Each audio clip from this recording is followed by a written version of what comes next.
Casey. And I'm Corey. And we are the Wright Brothers. I'd like to welcome you to this edition of the Tech Corner. And in this edition, we're going to be discussing one of the most requested podcasts we've ever had. How do you start to get a devoted readership with your blog? Yeah, absolutely. It is one of those most elusive skills online. How do you get people interested in your blog, and how do you get them to keep coming back time after time after time? Well, you know what? We spent a lot of time researching that very topic. I think we've got some great tips for you today. We got a lot of great information. Let's dive in. All right, Casey. So if we look at the internet, there's millions of blogs on the internet. Most of them have very low readership. Only a few have that desired readership. What's the distinguishing factor? Yeah, I think the biggest difference between unsuccessful blogs and successful blogs is that unsuccessful blogs, the authors write for themselves. They write for their own entertainment, their own edification, their own research, and whatever. That's why they're writing.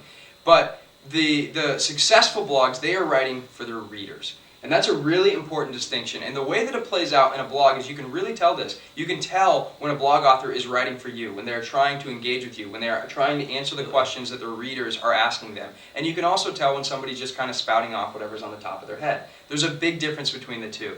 Make sure that you are in that latter class. Make sure you are in the class that is writing for your readers and not just for yourself.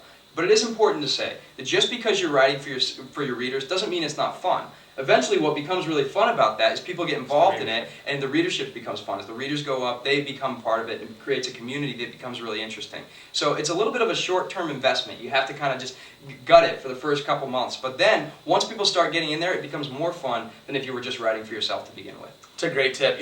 One of the things that I've noticed that is the most successful blogs have is they're easily identifiable. Yeah. When you visit the blog, you know what the purpose is.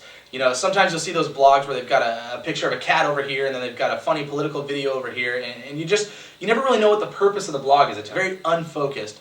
Yet the blogs who have things that are very orderly, they're very organized, you know exactly what it is, they stay focused and on point to exactly what the specific purpose of the blog is.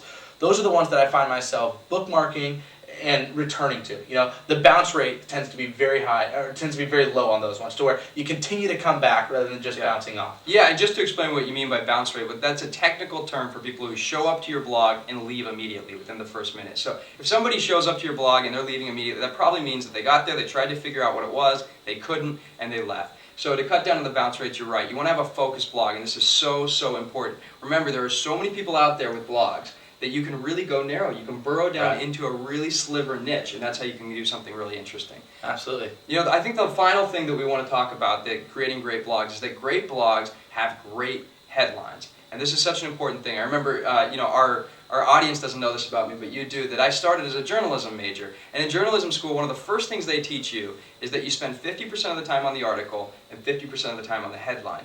And that might seem a little counterintuitive, but the reason you do that is because if you don't write a good headline, nobody's going to read your article. Right. And so it doesn't really matter. You have to write a good headline. That is the first prerequisite to being a good author, to being a good writer. So, and it's even exacerbated, I think, online with blogs, because what happens is there's a lot of blog aggregators, site aggregators. A lot of the ways people might be accessing your website is just going to be with a simple link of that headline on a site aggregator. So if you want to really dramatically improve your blog readerships, you have to write great headlines. Okay, so other than just spending time, you said spend quite a bit of time on thinking about it. How can we start to figure out where to write these great headlines? Where do they come from? Yeah, I think that generally the best headlines make some sort of an interesting promise or an audacious claim, something that really grabs your attention.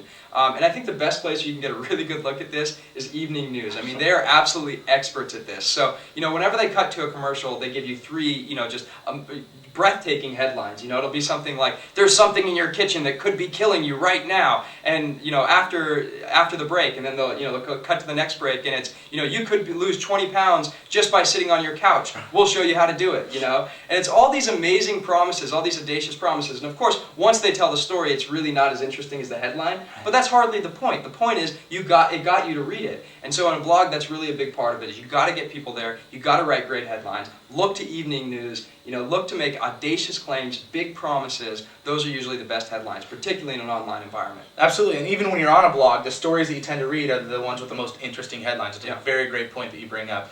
So, quick recap. Make sure that you write for your readers. Make sure that your blog is easily identifiable, that it stays focused, and finally, have great headlines. Follow those 3 tips, and you'll be getting more hits than Ichiro on your blog. Thanks for joining us. We'll catch you next time on this edition of Tech Corner.